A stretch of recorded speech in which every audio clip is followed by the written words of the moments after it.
YouTube channel पे। तो चलिए स्टार्ट करते हैं क्वेश्चन हम। पहला क्वेश्चन है कि भारतीय कृषि का इतिहास को किसने लिखा था। भारतीय कृषि का इतिहास जो है वो किसने लिखा था। एस स्वामीनाथन ने, या फिर एस अयप्पन, या फिर या फिर के थॉमस, या फिर एस रंधावा। तो भारतीय कृषि का इतिहास जो है वो किसने लिखा था। एस रंधावा ने। किसने। एस रंधावा ने।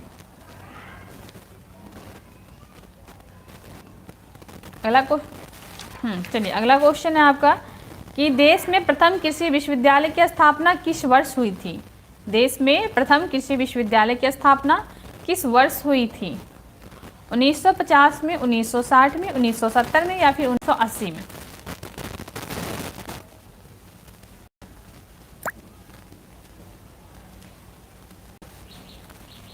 तो देश में प्रथम कृषि विश्वविद्यालय की स्थापना जो है वो कब हुई थी। 1960 में। कब हुई थी। 1960 में।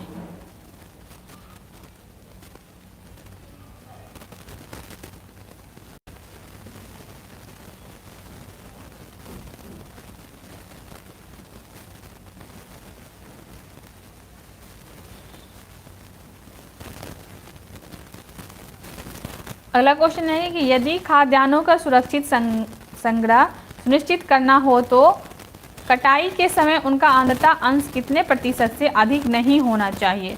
14%, 16%, या फिर 18%, या फिर 20%। तो कितने प्रतिशत से अधिक नहीं होना चाहिए। 14% से।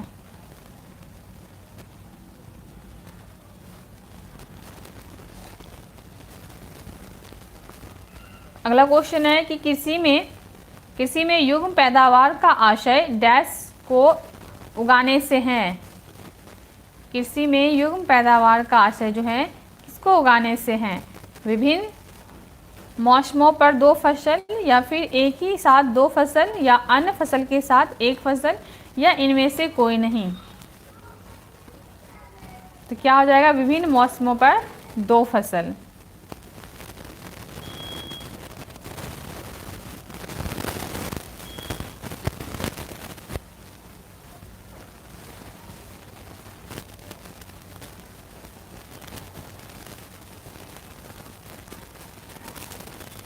अगला क्वेश्चन है कि निम्न राज्यों में किसको छोड़कर सभी में कृषि भूमि का प्रतिशत काफ़ी अधिक है। पंजाब, हरियाणा, उत्तर प्रदेश, या फिर सिक्किम।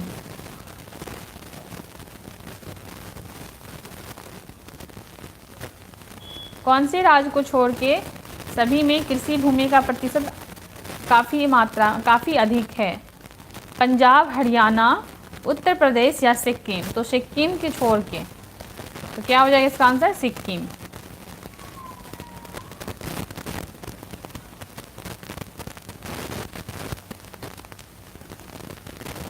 अगला क्वेश्चन है कि निम्न में से कौन सा भारतीय कृषि की निम्न उत्पादकता का कारण नहीं है। कौन सा भारतीय कृषि की निम्न उत्पादकता का कारण नहीं है। जनसंख्या का दबाव, या प्रच्छन्न बेरोजगारी, या फिर सहकारी कृषि, या फिर भूजोत का छोटा आंकड़ा।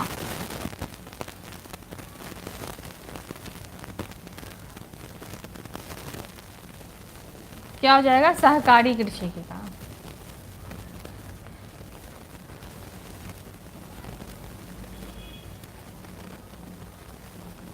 अगला क्वेश्चन है कि भारत में शंकर मतलब चालू जोतों का सबसे बड़ा औसत आकार है। पंजाब में, गुजरात में, मध्य प्रदेश में, या फिर राजस्थान में।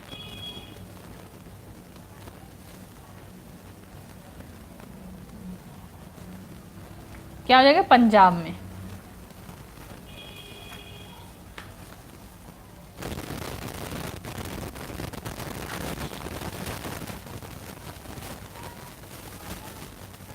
अगला क्वेश्चन है समांतर फसल का एक उदाहरण है आलू प्लस धान, या गेहूं प्लस सरसों, या फिर कपास प्लस गेहूं, या फिर ज्वार प्लस आलू।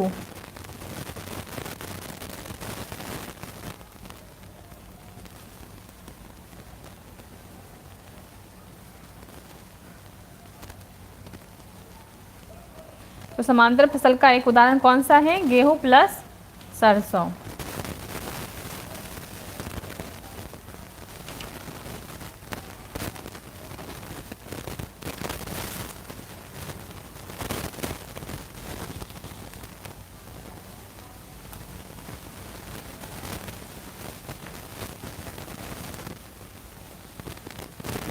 अगला क्वेश्चन है कि भारत में रासायनिक उर्वरकों के दो बड़े उपभोक्ता हैं, आंध्र प्रदेश एवं महाराष्ट्र, पंजाब एवं हरियाणा या फिर पंजाब एवं उत्तर प्रदेश।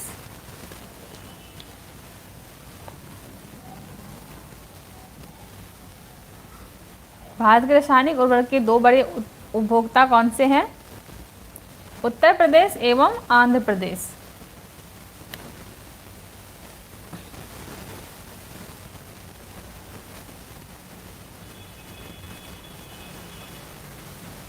अगला क्वेश्चन है कि भारत में कृषि को समझा जाता है जीविकोपार्जन का साधन या फिर एक व्यवसाय या एक व्यापार या एक उद्योग।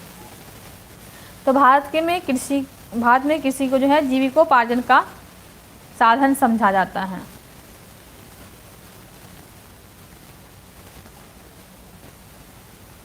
अगला क्वेश्चन, निम्नलिखित हरी खाद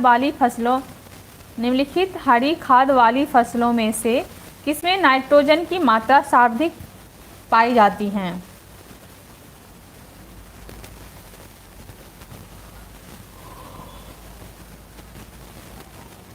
ढेंचा, शनई या बोड़ा या फिर ग्वार।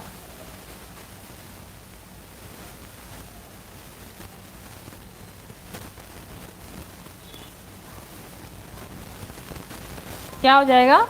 बोड़ा। नई सुधारी गई ऊसर में हरी खाद के लिए उपयुक्त फसल है। नई सुधारी गई ऊसर में हरी खाद के लिए उपयुक्त फसल है लोबिया, ढेंचा या फिर मूंग या फिर सनई। क्या हो जाएगा? लोबिया।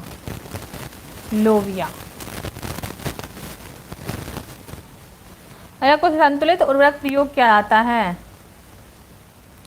उत्पादन बढ़ाने के लिए या फिर खाद की गुणवत्ता उन्नत करने के लिए या फिर भूमि की उत्पादकता बनाए रखने के लिए या सभी। क्या हो जाएगा? ये सभी, यानी कि उत्पादक बढ़ाने के लिए भी और खाद की गुणवत्ता उन्नत करने के लिए भी और भूमि की उत्पादकता बनाए रखने के लिए भी। अगला क्वेश्चन है कि दक्षिणी भारत में उच्च कृषि उत्पादकता का क्षेत्र पाया जाता है केरल तट में, तमिलनाडु तट में या फिर तेलंगाना में या फिर विदर्भ में।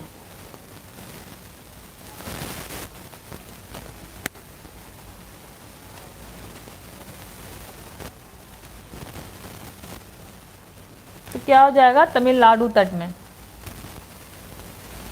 उसके बाद है कि पुनर्भरण योग्य भूमि जल संसाधन में सबसे संपन्न राज्य है आंध्र प्रदेश, मध्य प्रदेश, उत्तर प्रदेश या फिर पश्चिम बंगाल।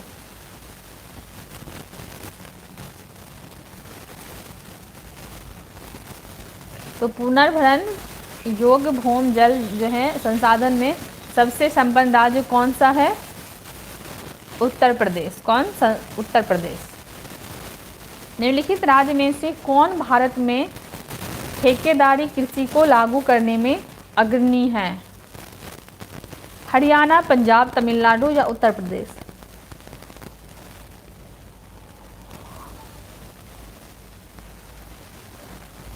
निम्नलिखित राज्य में कौन भारत में ठेकेदारी कृषि को लागू करने में अग्रणी है? हरियाणा, पंजाब, तमिलनाडु या उत्तर प्रदेश। क्या हो जाएगा? पंजाब। भारत में ठेकेदारी कृषि को लागू करने में पंजाब राज्य हैं वो अग्रणी हैं।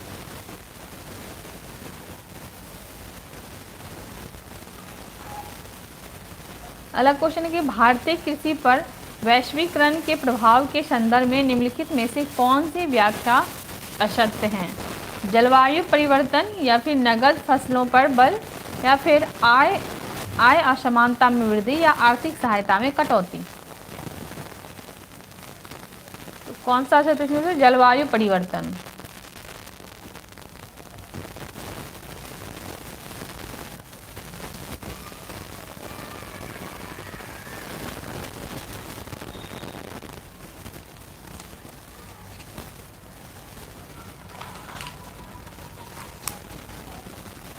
अगला क्वेश्चन है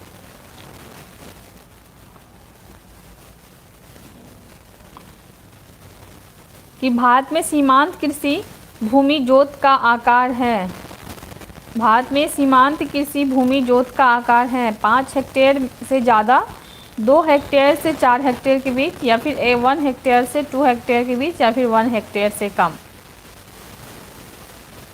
या फिर उपरोक्त में से सभी या कोई नहीं।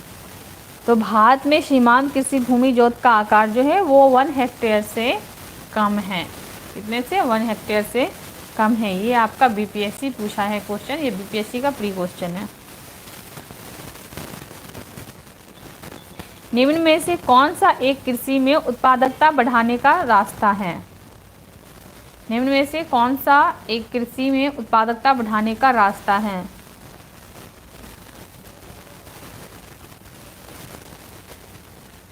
कुशल सिंचाई, गुणवत्ता युक्त बीज, या फिर कीटनाशकों का प्रयोग, या फिर उर्वरक का प्रयोग, या उपयुक्त में से कोई नहीं, या सभी। तो क्या हो जाएगा? उपयुक्त में से सभी, क्योंकि कृषि के उत्पादकता बढ़ाने के रास्ते ये सभी है। कुशल सिंचाई भी होना चाहिए, या फिर गुणवत्ता युक्त बीज भी होना चाहिए, कीटनाशकों का प्रयोग भी, और उर्वरकों का प्रयोग भी होता है।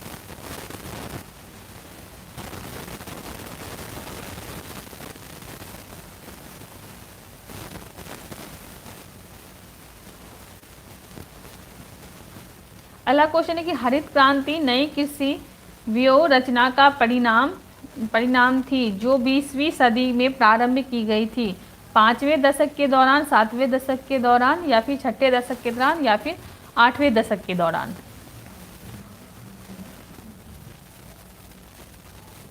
तो हरित क्रांति 20वीं सदी के 7वें दशक के दौरान प्रारंभ हुई थी, यानी कि 1966 से 1967 के बीच।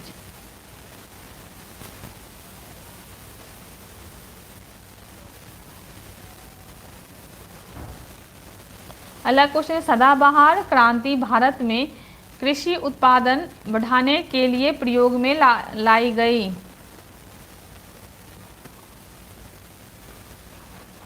ऑप्शन है नॉर्मन बोरलॉग द्वारा, या फिर एम.एस. स्वामीनाथ द्वारा, या फिर राजकृष्ण द्वारा, या फिर आर.के.वी. राव द्वारा। तो सदाबहार क्रांति भारत में कृषि उत्पादन बढ़ाने के लिए प्रयोग में लाई गई थी, किसके द्वारा? एम.एस. स्वामीनाथन द्वारा।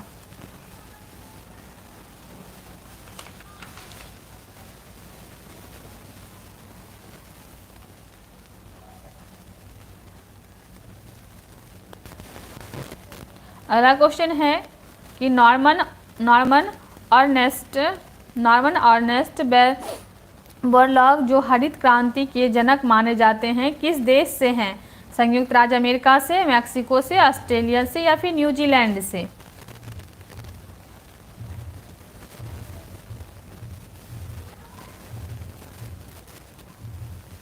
किस देश से हैं? संयुक्त राज्य अमेरिका से। विश्व में हरित क्रांति के जनक है, विश्व में हरित क्रांति के जनक कौन है? नॉर्मन ई बोरलॉग, या फिर एम.एस. स्वामीनाथन, या फिर जी.एस. खुश, या फिर बी.पी. पाल।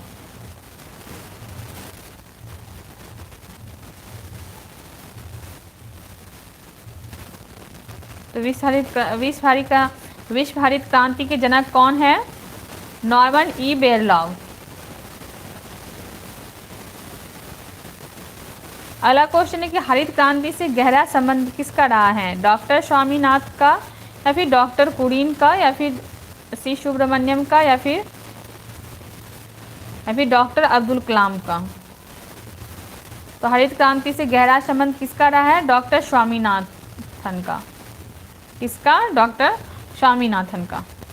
हरित क्रांति से अभिप्राय हैं, हरित क्रांति से अभिप्राय हैं हरी खाद का प्रयोग, या फिर अधिक फसल उगाना, या फिर उच्च उत्पादन वैरायटी प्रोग्राम, या फिर हरी वनस्पति। तो हरित क्रांति में अभिप्राय किसका है? उच्च उत्पाद वैरायटी प्रोग्राम। अगला क्वेश्चन है कि निम्न में से कौन सा एक 20वीं शताब्दी के 60वें दशक के अंतिम दौर की हरित क्रांति की प्रकृति का सबसे उचित वर्णन करता है? हरी सब्जियों की अत्यधिक खेती या गहन कृषि जीला कार्यक्रम या फिर उच्च उपज किस्म कार्यक्रम या फिर बीज उर्वरक जल तकनीकी, उपरोक्त में से सभी या कोई नहीं। ये भी आपका क्वेश्चन है। क्या हो जाएगा इसका? उच्च उपज किस्म कार्यक्रम। हरित क्रांति संबंधित है मोटे अनाज के उत्पादन से, दलहन उत्पादन से, गेहूं उत्पादन से या तिलहन उत्पादन से। तो हरित क्रांति का संबंध जो है वो किससे है? गेहूं उत्पादन से। किससे? गेहूं उत्पादन से। निम्नलिखित फसलों में से किसे हरित क्रांति का सर्वाधिक लाभ उत्पादन एवं उत्पादकता दोनों में हुआ? ज्वार, मक्का, चावल या गेहूं?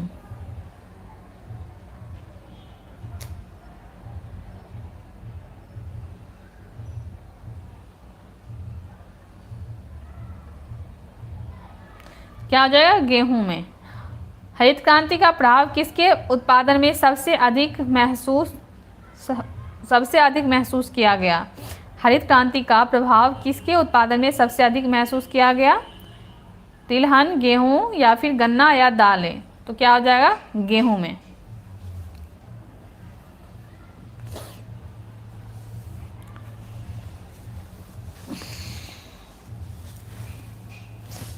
अगला क्वेश्चन है कि स्वतंत्रता प्राप्ति के बाद से भारत ने सर्वाधिक प्रगति की है चावल के उत्पादन में, दालों के उत्पादन में या फिर पटसन के उत्पादन में या फिर गेहूं के उत्पादन में? स्वतंत्रता प्राप्ति के बाद जो है भारत ने सर्वाधिक किस प्रगति किया है? गेहूं के उत्पादन में। हरित क्रांति में प्रमुख मुख्य पादप कौन सा था? जेपोनिका चावल या फिर भारतीय चावल या एरम गेहूं या फिर मैक्सिकन गेहूं? तो हरित क्रांति में प्रयुक्त मुख्य पादप कौन सा था? मैक्सिकन गेहूं। कौन सा? मैक्सिकन गेहूं। हरित क्रांति के फलस्वरूप गेहूं का प्रति एकड़ उत्पादन का रिकॉर्ड अंक था। हरित क्रांति के फलस्वरूप गेहूं का प्रति एकड़ उत्पादन का रिकॉर्ड अंक क्या था? 500 किलोग्राम या फिर 1500 किलोग्राम, 2000 किलोग्राम या 2200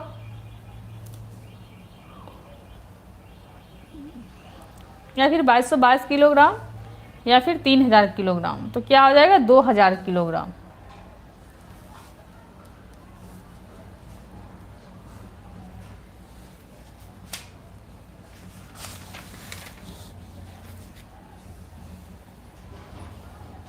अगला क्वेश्चन है कि इंद्रधनुष क्रांति का संबंध किससे है? इंद्रधनुष क्रांति का संबंध जो है वो किससे है? हरित क्रांति से, नीली क्रांति से, श्वेत क्रांति से या फिर उपरोक्त में से सभी?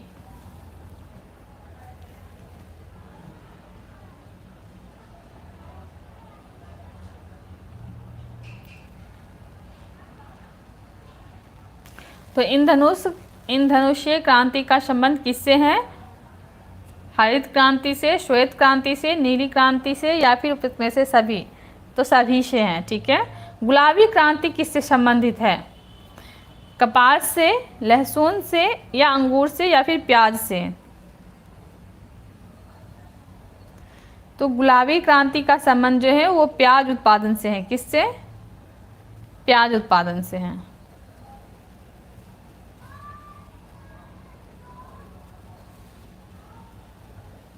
ठीक है। गुलाबी क्रांति किससे है? प्याज उत्पादन से। वैसे ही काली क्रांति पेट्रोलियम से, नीली क्रांति मत्स्य पालन से, हरित क्रांति खाद्यान्न उत्पादन से। ठीक है। लाल क्रांति मांस और टमाटर उत्पादन से। पीली क्रांति किससे है? तिलहन उत्पादन से। ठीक है। तो काली क्रांति किससे संबंधित है? अभी हम बात किए काली क्रांति किससे संबंधित है। काली क्रांति जो है कच्चा तेल उत्पादन से है।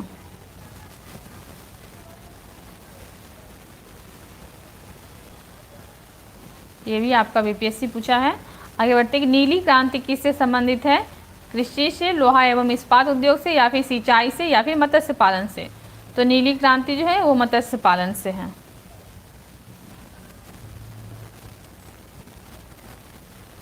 निम्नलिखित में से कौन एक नीली क्रांति से संबंधित है? पशुपालन, मधुमक्खी पालन, मत्स्य पालन, या फिर मुर्गी पालन। तो क्या हो जाएगा? मत्स्य पालन।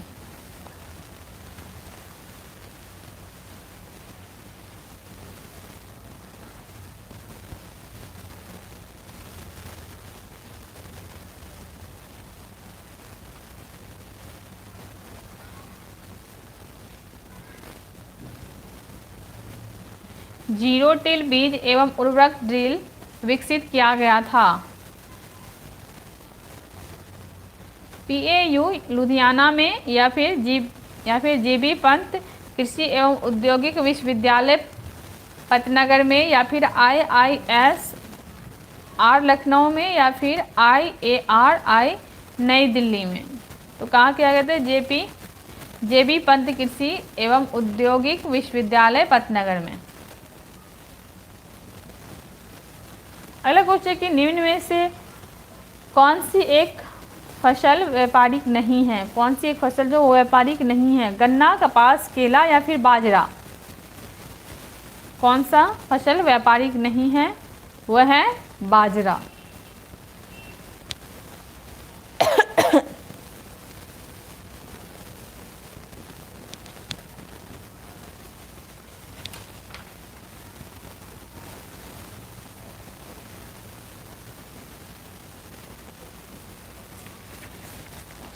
अगला क्वेश्चन है कि एक महीने में रबी फसल की बुआई होती है।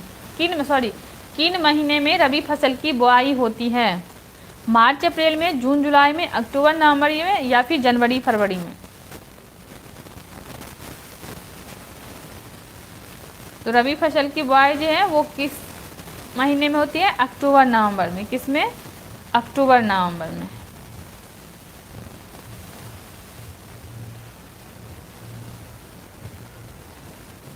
अक्टूबर यानी कि रबी फसल की बुआई जो है वो अक्टूबर नवंबर में होती है, और फिर उसकी कटाई जो है वो कब होती है? मार्च अप्रैल में। तो बुआई कब होती है? अक्टूबर नवंबर में। अगला क्वेश्चन है कि निम्न में से कौन एक रबी फसल है?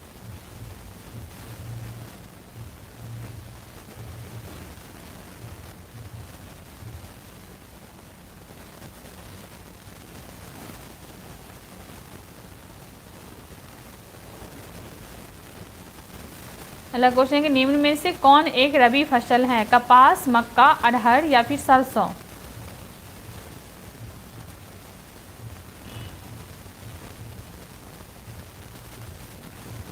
कौन से हैं? सरसों।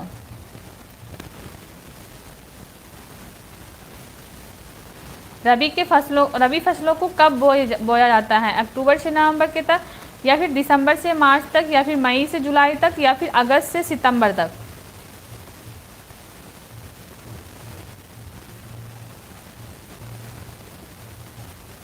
तो रबी फसल को है कब बोया जाता है? अक्टूबर से नवंबर तक।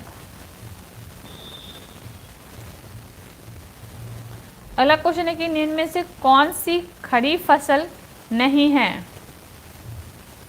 मूंगफली, मक्का,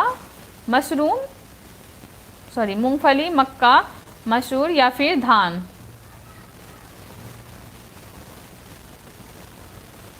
तो मसूर जो है वो खरीफ फसल नहीं है। निम्न में से कौन सी रबी की फसल नहीं है? भिंडी, गाजर, मूली, या फिर मटर। निम्न में से कौन सी रबी की फसल नहीं है? भिंडी, गाजर, मूली, या मटर।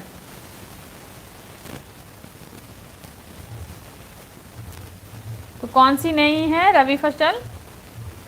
भिंडी।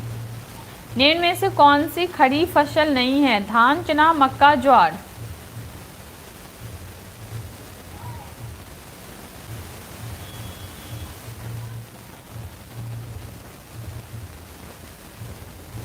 कौन सा खरीफ फसल नहीं है? चना।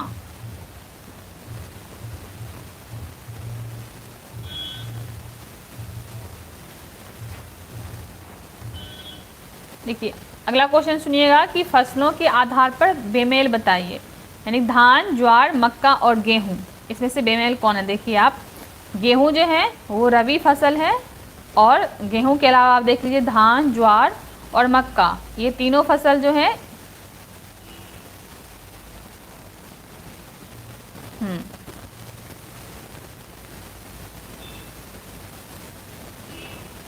धान, ज्वार, बाजरा, मक्का, ये फसल जो है ये प्रमुख फसल है, और उसके बाद ये जो है गेहूं, ये फिर रबी फसल है, तो ये बेमेल है।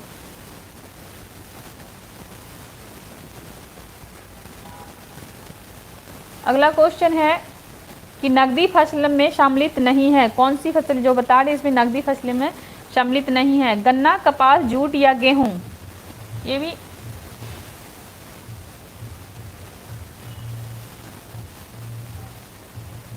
तो गेहूं जो है ये नकदी फसल नहीं है। यस, गेहूं। निम्नलिखित में से किस समूह की फसलें नकदी हैं? गेहूं, मक्का, चावल, या फिर चना, मटर, गेहूं, या फिर कपास, गन्ना, केला, या फिर चावल, चना, चाय? इनमें से कौन सी फसल जो है वो नकदी नहीं है? कपास, गन्ना, केला, ठीक है, ये तीनों जो है नकदी फसलें नहीं हैं।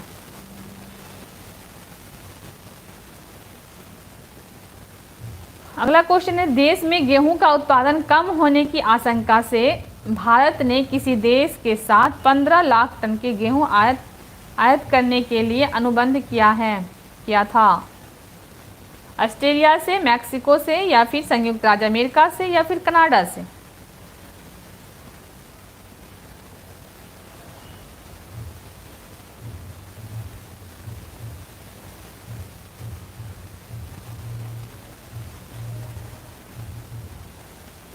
तो भारत ने ऑस्ट्रेलिया से 15 लाख टन गेहूं आयात का समझौता किया था। किससे? ऑस्ट्रेलिया से।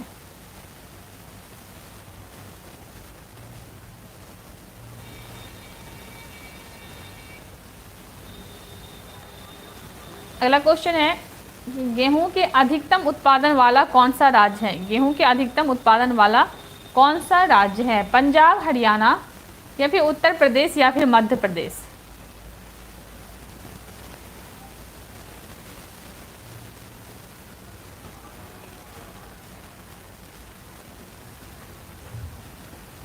यस, गेहूं के अधिकतम उत्पादन वाला राज्य है वो कौन सा है? उत्तर प्रदेश। चलिए आगे बढ़ते हैं कि वर्ष 2015 से 16 में भारत का कौन सा राज्य गेहूं का सबसे बड़ा उत्पादक राज्य था? 15 से 16 के बीच हरियाणा, उत्तर प्रदेश, पंजाब, या फिर बिहार?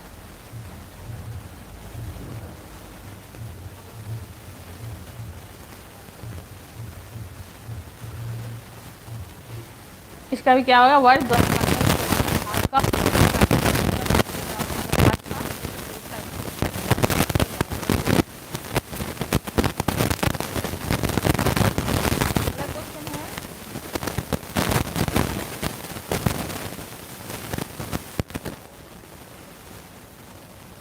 महिसुगंधा किस फसल की प्रजाति है?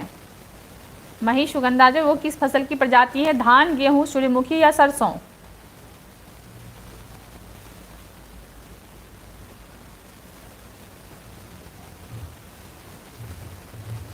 महिसुगंध किस फसल की प्रजाति है?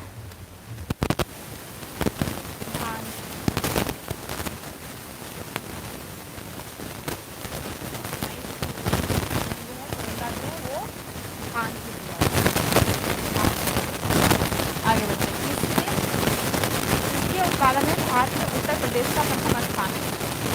इसके उत्पादन में भारत में उत्तर प्रदेश का प्रथम स्थान है। चावल और गेहूं और गन्ना से, या फिर चावल और गन्ना, या फिर गेहूं और दाल?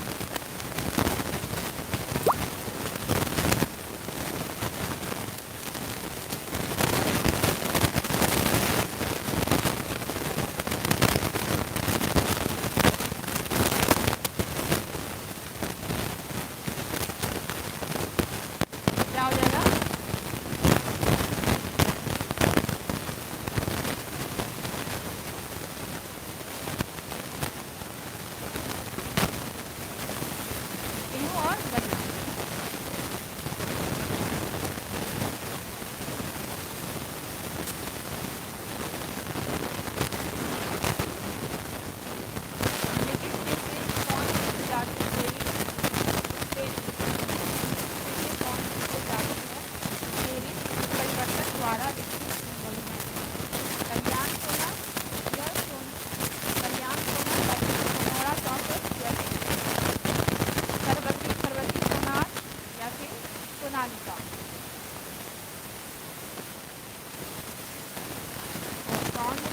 खुशबू आ रही है, तो इसको बैठ कर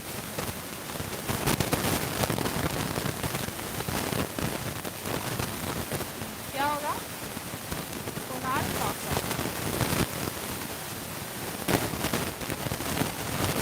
अगला क्वेश्चन है कि गेहूं में बौनेपन का जीन है नॉरिन कैन या फिर डीबी वो कैन या फिर ऑपेक्स टू या फिर कोइन। तो नॉरिन कैन जो है वो गेहूं के बौनेपन का जीन है।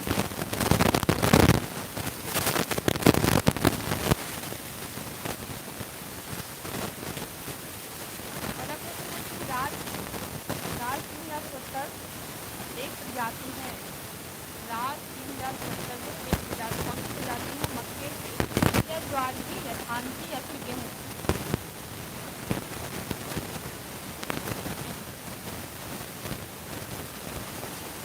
राज 370 है वो गेहूँ की प्रजाति, गेहूँ की। पूषा सिंधु गंगा एक प्रजाति है, पूषा सिंधु गंगा एक प्रजाति है गेहूँ की, धान की, मसूर की या फिर चना की?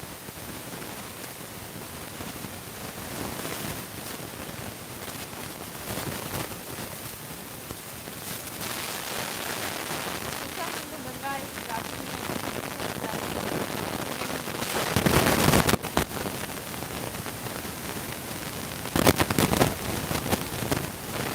यूपी 308 एक किसकी प्रजाति है? यूपी 308 है वो किसकी प्रजाति है? चावल की, गेहूँ की, कपास की या फिर बाजरा की? यूपी 308 जो है वो गेहूँ की प्रजाति है।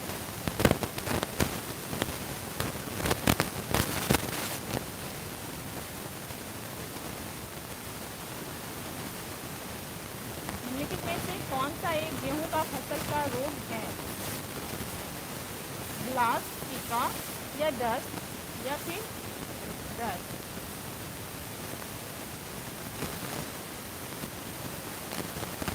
गेहूँ के फसल का रोग जो है वो कौन सा है?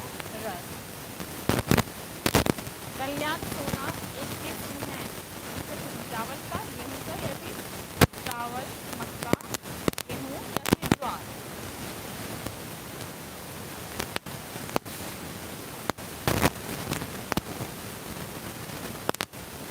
तो कल्याण सोना गेहूँ की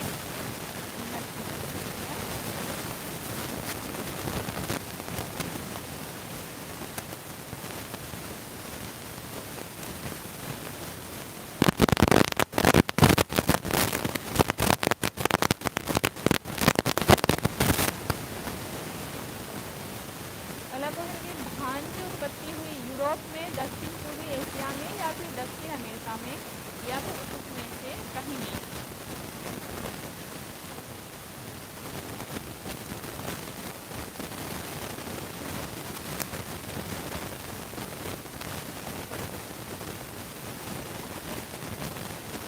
धान की उत्पत्ति कहाँ हुई? दक्षिण पूर्वी एशिया में। कौन सी एक खरीफ की फसल है?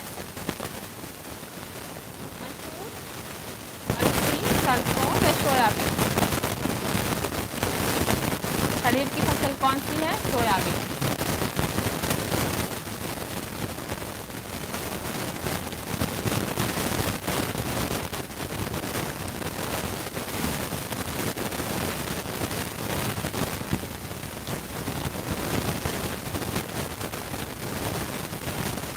अगला क्वेश्चन है कि निम्न में से कौन सी खरीफ की फसल नहीं है?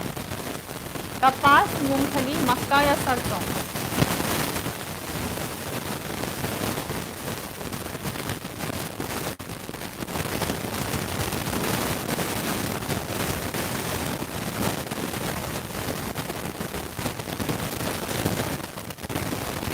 क्या हो जाएगा? इनमें से कौन खरीफ की फसल नहीं है? कपास, मूंगफली, मक्का या सरसों? क्या होगा? सरसों। निम्नलिखित में से कौन सी खरीफ की फसल नहीं है? अरहर, चना, मक्का या धान? क्या होगा? चना जो है वो नहीं है। ठीक है। निम्नलिखित फसलों में से कौन एक भारत में प्रमुख खाद्यान्न है? गेहूं, चावल, मक्का या दाल?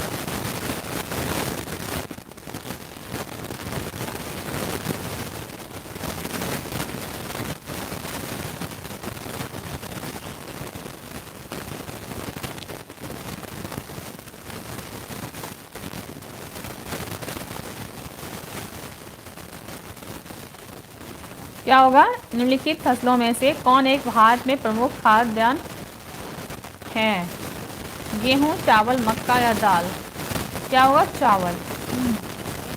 खेती के अंतर्गत क्षेत्र के अनुसार जो है भारत में सबसे महत्वपूर्ण खाद्य फसल कौन सी है? गेहूं, मक्का, जौ या चावल? खेती के अंतर्गत क्षेत्र के अनुसार जो है भारत में सबसे महत्वपूर्ण खाद्य फसल कौन सी है? तो चावल। भारत में निम्नलिखित में से किस फसल के अंतर्गत सर्वाधिक क्षेत्रफल है? गेहूं, गन्ना, मक्का या धान? क्या होगा? धान। अगला क्वेश्चन है कि भारत में चावल की खेती के अंतर्गत सर्वाधिक क्षेत्र पाया जाता है? आंध्र प्रदेश में, ओडिशा में, उत्तर प्रदेश में या फिर पश्चिम बंगाल में?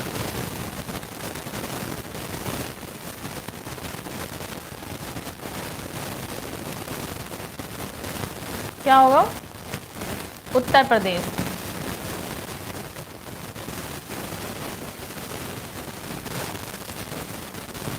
भारत में चावल के कटोरे क्षेत्र का नाम बताइए। भारत में चावल के कटोरे क्षेत्र का नाम बताइए। केरल और तमिलनाडु, कृष्णा गोदावरी डेल्टा क्षेत्र या फिर पूर्वोत्तर क्षेत्र या फिर सिंधु गंगा का मैदान?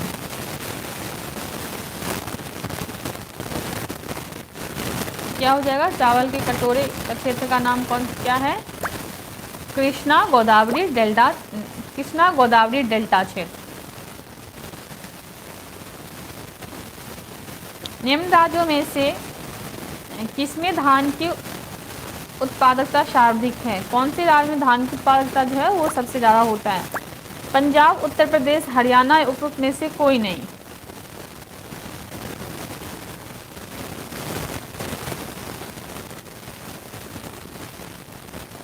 तो कहाँ पे? पंजाब में सबसे ज़्यादा उत्पादित होता है। कौन सी चावल की किस्म नहीं है? हंसा, जया, ज्वाला या पद्मा? इनमें से कौन से किस्म जो है वो चावल की नहीं है? हंसा, जया, ज्वाला या फिर पद्मा? तो ज्वाला जो है वो चावल की किस्म नहीं है।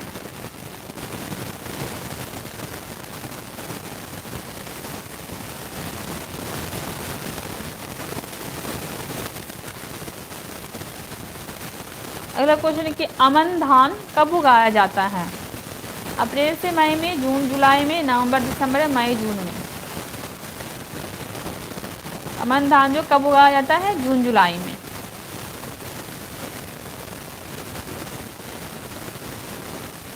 अगला तो पूसा सुगंधा 5 एक सुगंधित किस्म है? मक्का की, अरहर की, धान की या फिर गन्ना की?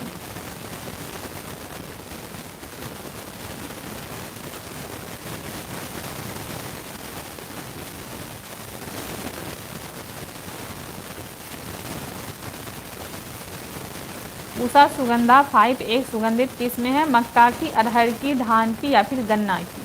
पूसा सुगंधा 5 जो है वो धान की एक सुगंधित किस्म है। किसकी? धान की। बरानी दीप किस फसल की किस्म है? बरानी दीप जो है वो किस फसल की किस्म है? अरहर, मक्का, धान या उपरोक्त में से कोई नहीं? तो किसकी है? बरानी दीप जो है किस फसल की किस्म है? धान की। किसकी है? धान की।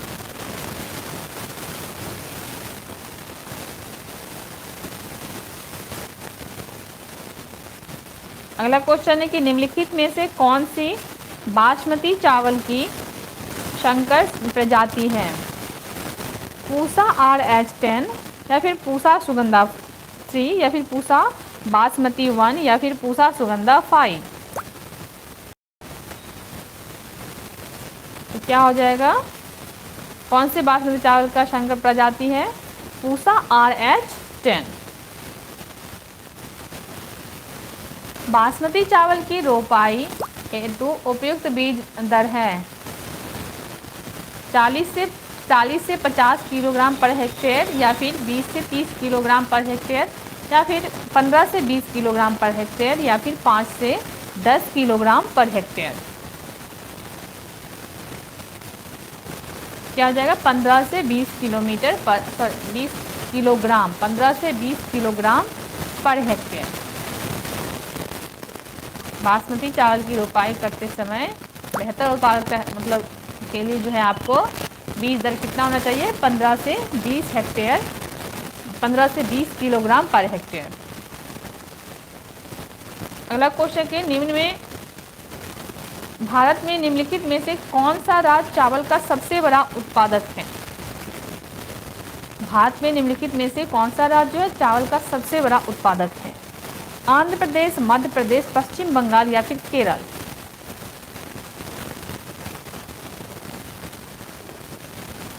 तो क्या हो जाएगा, पश्चिम बंगाल।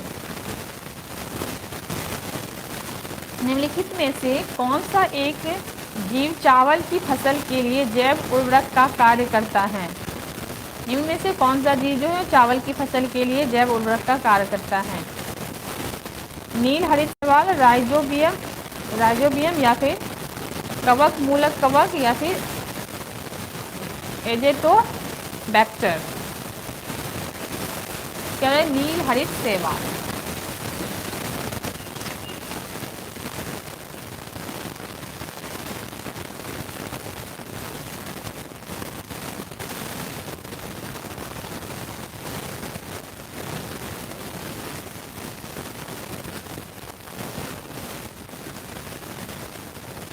अगला क्वेश्चन है,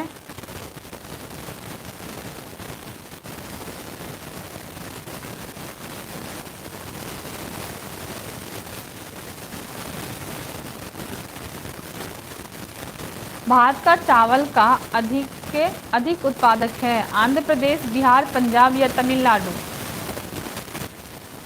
भारत में चावल का अधिक उत्पादक कहाँ है, आंध्र प्रदेश में।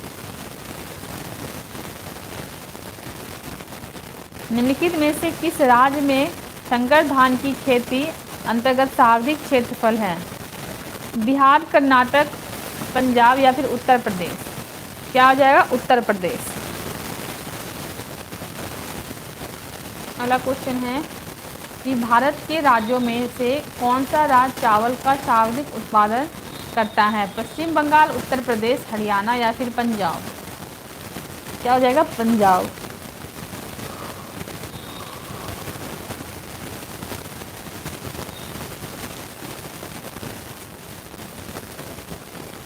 निम्नलिखित में से किस फसलों की रोपाई की जाती है। सरसों, धान, गेहूं या फिर मक्का। तो किसकी की जाती है, धान की। निम्नलिखित में से कौन सी फसलें जाड़ में मुख्यतः सिंचाई क्षेत्रों में उगाई जाती हैं। अरहर एवं चना या फिर मूंग एवं उड़द या फिर चावल एवं मिलेट या फिर मक्का एवं मूंगफली। क्या आ जाएगा, मूंग एवं उड़द। भारत में चावल के 4 प्रमुख उत्पादक हैं। ऑप्शन ए पंजाब, उत्तर प्रदेश, तमिलनाडु, उड़ीसा या ऑप्शन बी उत्तर प्रदेश, पश्चिम बंगाल, बिहार या फिर ऑप्शन सी पश्चिम बंगाल, पंजाब, उत्तर प्रदेश, आंध्र प्रदेश या ऑप्शन डी पश्चिम बंगाल, उत्तर प्रदेश, तमिलनाडु, पंजाब।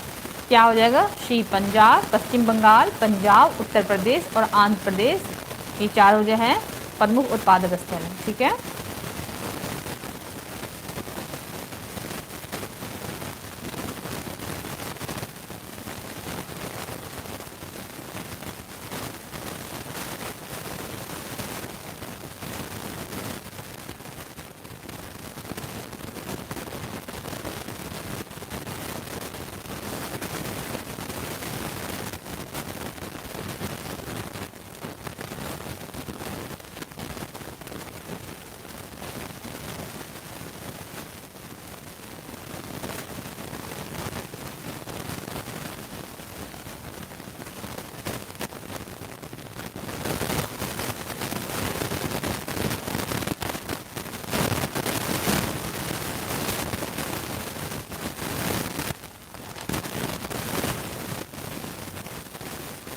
अगला क्वेश्चन है कि निम्न में से कौन सा पौधा नाइट्रोजन स्थिरीकरण में सहायक नहीं है।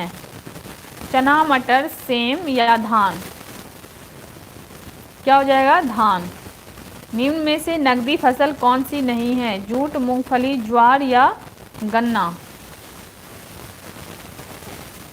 तो ज्वार जो है वो नकदी फसल नहीं है, जबकि जूट, गन्ना और मूंगफली जो है ये सभी नकदी फसल है।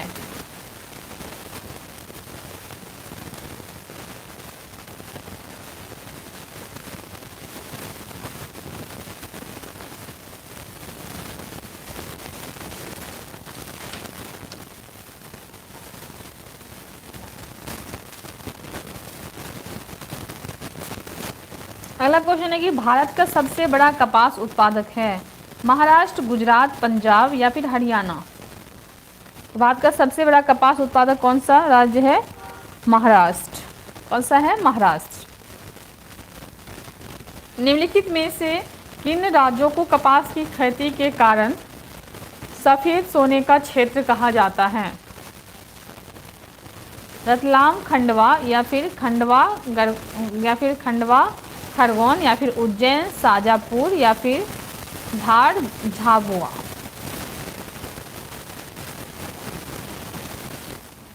क्या हो जाएगा? खंडवा, खरगोन।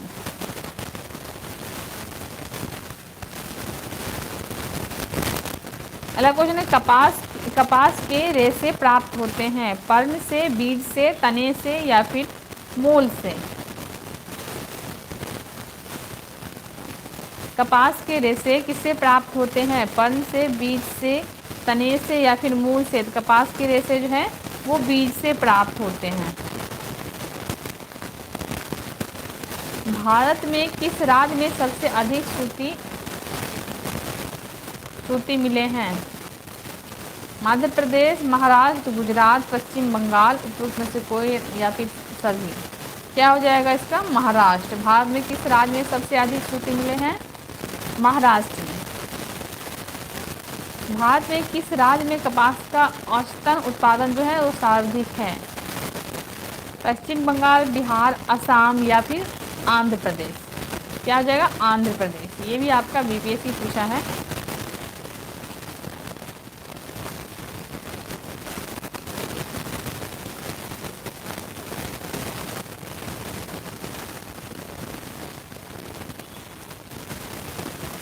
फिर अगला क्वेश्चन है कि महाराष्ट्र में निम्नलिखित में से कौन सा एक फसल श्वेत स्वर्ण के नाम से जानी जाती है? तो क्या होगा? कपास।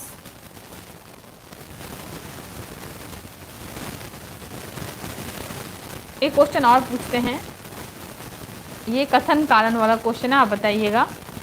पहले कि भारत कपास के पौधे का आदि निवासी है। दूसरा है विश्व में भारत पहले देश है जहां कपास की संकर किस्म विकसित हुई जिसके परिणाम स्वरूप जो है वर्धित उत्पादन होते हैं। इसमें आपको बताना है क्या ये दोनों बात सही है या फिर एक बात सही है या क्या है, बताइए आप। केवल 1 सही है या केवल 2 सही है या 1 और 2 दोनों सही है या 2 में से कोई भी सही नहीं है। फिर से सुनिएगा, भारत कपास के पौधे का आदि निवासी है, ये सही है या नहीं। दूसरा है कि विश्व में भारत पहला देश है जहां कपास की संकर किस्म विकसित हुई जिसके परिणाम स्वरूप वर्धित उत्पादन होते हैं। तो ये दोनों ही बात सही है। तो क्या हो जाएगा? ए और बी यानी कि 1 और 2 दोनों ही सही है।